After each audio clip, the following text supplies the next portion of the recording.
Mi nombre es Ángela Gómez. Continúo con ustedes y con las noticias de contexto global. Vamos a los titulares. En Francia, Emmanuel Macron insiste y vuelve a designar a Sébastien Lecornu como primer ministro. El político intentará aprobar un presupuesto antes de fin de año. La extrema derecha y la extrema izquierda amenazan con censurar al reelegido premier. Son al menos 23 muertes en México por las lluvias e inundaciones que golpean al país desde el jueves. Veracruz, Querétaro, Hidalgo y San Luis de Potosí son los estados más afectados. Tenemos reporte. Y con la entrada en vigor del alto el fuego, 200.000 personas emprendieron el regreso a sus hogares en el norte de la Franja de Gaza, según informó la Defensa Civil del enclave. Esto mientras las fuerzas israelíes comienzan a retirarse de sus posiciones.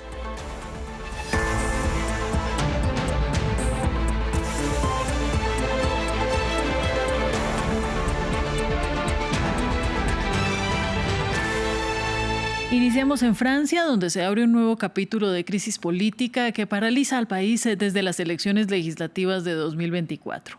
Sébastien Lecornu volvió a ser nombrado como primer ministro por el presidente Emmanuel Macron. Pese a haber dimitido apenas unas horas después de haber presentado un primer gobierno el lunes, el calendario no le ayuda. El primer ministro tiene hasta el 13 de octubre para presentar un presupuesto en una Francia que enfrenta una deuda pública histórica, mientras que la extrema derecha y la extrema izquierda prometen boicotear su tarea. Maxime Plouvin tiene los detalles. La crisis parlamentaria en Francia se agudiza. El mandatario volvió a apostar por Sébastien Lecornu como primer ministro. Le otorga carta blanca para formar gobierno y sacar adelante el presupuesto de 2026. Lecornu, de 39 años, había dimitido el lunes pasado, apenas 14 horas después de presentar su gabinete. Afirmó entonces que no se daban las condiciones para gobernar antes de regresar al puesto este viernes. Acepto por deber la misión que me ha confiado el presidente de la República de hacer todo lo posible para dotar a Francia de un presupuesto para finales de año y responder a los problemas de la vida cotidiana de nuestros compatriotas. Es necesario poner fin a esta crisis política que exaspera a los franceses y a esta inestabilidad perjudicial para la imagen de Francia y sus intereses. El nombramiento llegó tras una ronda de consultas en el Palacio del Elíseo, con los partidos representados en la Asamblea Nacional. Pero dos fueron excluidos, el ultraderechista Agrupación Nacional y el partido de izquierda radical La Francia Insumisa. Ambos criticaron duramente la decisión del presidente, con la promesa de censurar al primer ministro y de hacer caer cualquier gobierno. El gobierno Lecornu II, nombrado por un Emmanuel Macron más aislado y desconectado que nunca en el Elíseo, es una broma de mal gusto, una vergüenza democrática y una humillación para los franceses. Agrupación Nacional censurará, por supuesto, inmediatamente a este equipo sin futuro, cuya única razón de ser es el miedo a la disolución, es decir, al pueblo. Cada vez que el tío vivo gira, el pompón permanece en el mismo lugar. Son ridículos los que fueron actores de esta comedia. Macron no puede hacer otra cosa que ser Macron. Desde las elecciones legislativas anticipadas de 2024, convocadas tras la disolución del Parlamento por Macron, ningún bloque logró imponer una mayoría estable.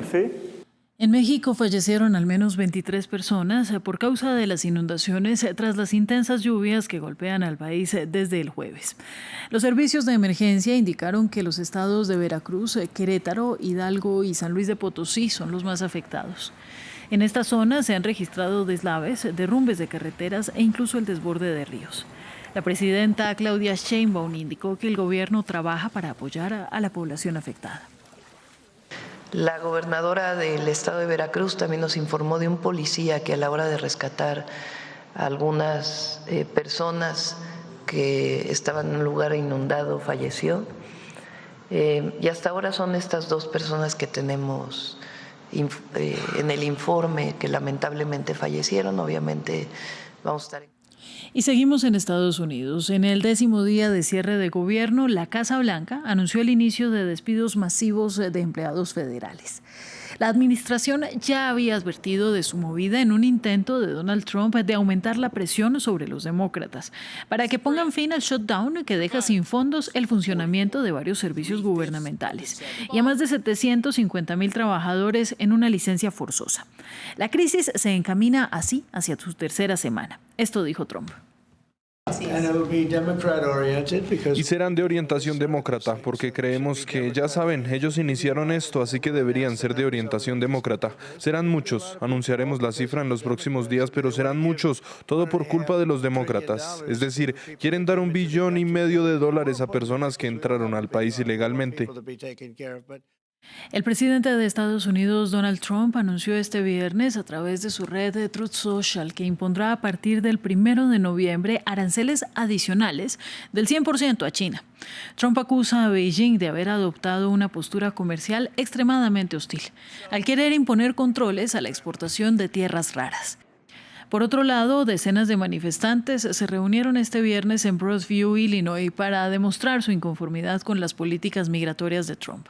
Denunciaron el acoso que viven estas personas, que no pueden salir de sus casas por temor a ser detenidas e internadas en centros de detención, para luego sufrir deportaciones. Informe de Aitor Chavarri. Voces contrarias a Trump en Illinois.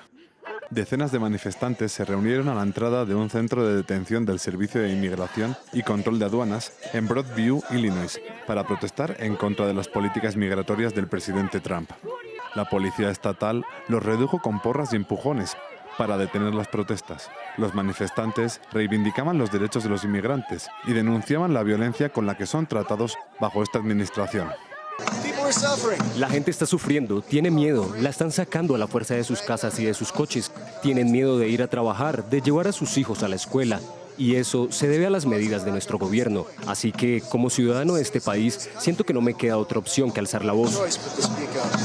Lanzaron consignas también recordando las consecuencias psicológicas de separar a una familia, ya que son muchas las familias que son desmembradas al llevar a cabo este tipo de políticas. La primera vez que Trump fue elegido, tuve un familiar que fue deportado y destrozó a la familia. Causa mucho daño. Y viendo todo lo que está sucediendo ahora mismo, estoy aquí porque quiero asegurarme de que la gente no tenga que pasar por eso, porque es muy difícil. Después de 4 semanas desde el inicio de la campaña de deportación Midwest Village, con el presidente Trump como impulsor, las detenciones en Illinois han sido masivas. Esto hace que la situación de los inmigrantes sea muy complicada. Diferentes líderes comunitarios y defensores de inmigrantes acusan al gobierno de inducir situaciones terroríficas para hacer la vida imposible a las comunidades migrantes. Cambio de tema, la Defensa Civil en la Franja de Gaza informó que unos 200.000 gazatíes desplazados por los ataques de Israel vuelven a sus hogares en el norte del enclave, tras el alto el fuego pactado entre Israel y Hamás este viernes. Los sentimientos de alegría y desolación se mezclan. Aunque están esperanzados con la paz, se mantiene el dolor de ver cómo lo que antes era su casa ya no existe. Sin comida ni medicamentos, ahora lo primordial es que la ayuda pueda entrar en Gaza. Veamos. Un regreso a casa agridulce. Miles de palestinos regresaron este viernes a lo que algún día fueron sus hogares, tras el alto al fuego pactado entre Israel y Hamás. El gobierno israelí ratificó el alto al fuego en la madrugada del viernes, confirmando así el inicio del cese de la violencia al mediodía del mismo viernes. Para muchos de los desplazados, el poder regresar a su ciudad fue una bendición. Alabado sea Dios, estoy muy feliz de haber regresado a mi tierra y a mi hogar, a pesar de que ha sido bombardeado y destruido. Pero aún así, vuelvo a mi tierra para establecerme con mis vecinos. Pero la situación al llegar a lo que eran sus casas fue desoladora, ya que todo lo que recordaban ya no existía en estos momentos. Estábamos al este de Han Yunis y trajimos leña de debajo de los escombros. Fuimos a nuestra zona y fue arrasada. No sabemos dónde iremos ahora. La destrucción es enorme e indescriptible. Está casi todo en ruinas y no es habitable. Casi la totalidad de la población gazatí, 2.2 millones de personas, fueron desplazadas de sus hogares desde el inicio de los ataques israelíes. Sin hogares ni nada que llevarse a la boca, regresaron con una mezcla de esperanza y desolación, esperando la ayuda que les prometieron. Ahora todas estas personas esperan que este sea el final definitivo de la violencia, pero el futuro es totalmente incierto.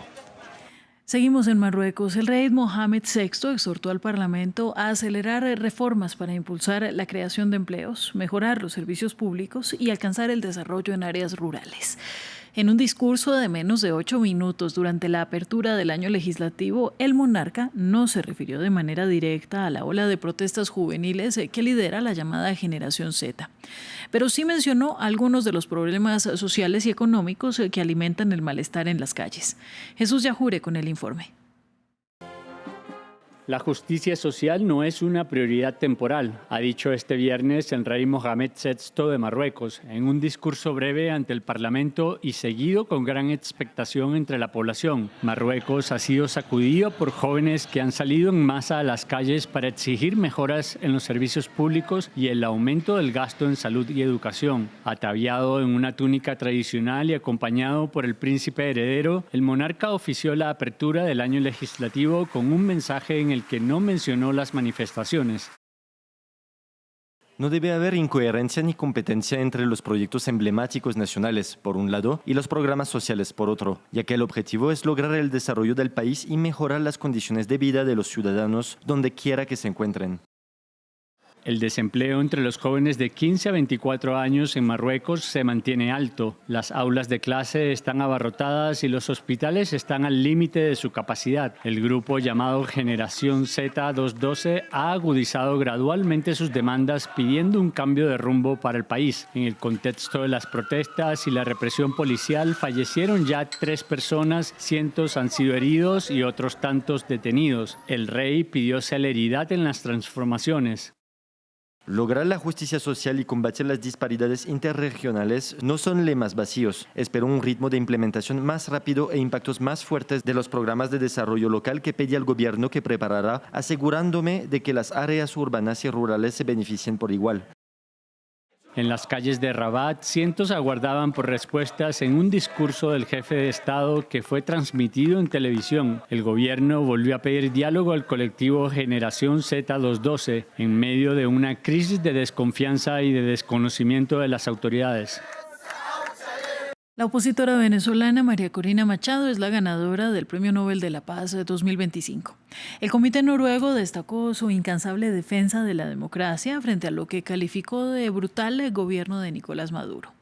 Desde Estados Unidos, el presidente Donald Trump dijo que habló con ella y que ésta le dedicó el premio al mandatario republicano que también lo aspiraba. Previamente, desde la Casa Blanca dijeron que el galardón obedeció a una decisión política por encima de la paz, cuestionando que no se entregara al mandatario. Donald Trump presionaba para obtenerlo, pero fue María Corina Machado quien fue premiada con el Nobel de la Paz. La líder de la oposición venezolana fue distinguida con este famoso galardón el viernes. Recibe el Premio Nobel de la Paz por su incansable labor en la promoción de los derechos democráticos del pueblo venezolano y por su lucha por lograr una transición justa y pacífica de la dictadura a la democracia. La señora Machado ha sido una figura clave en la unificación de una oposición política que antes estaba profundamente dividida. Una oposición que encontró un terreno común en la demanda de elecciones libres y un gobierno representativo. Es la primera vez que una persona venezolana es designada Nobel de la Paz. Machado, ingeniera industrial de 58 años, fue impedida en 2024 por los tribunales venezolanos para presentarse a las elecciones presidenciales.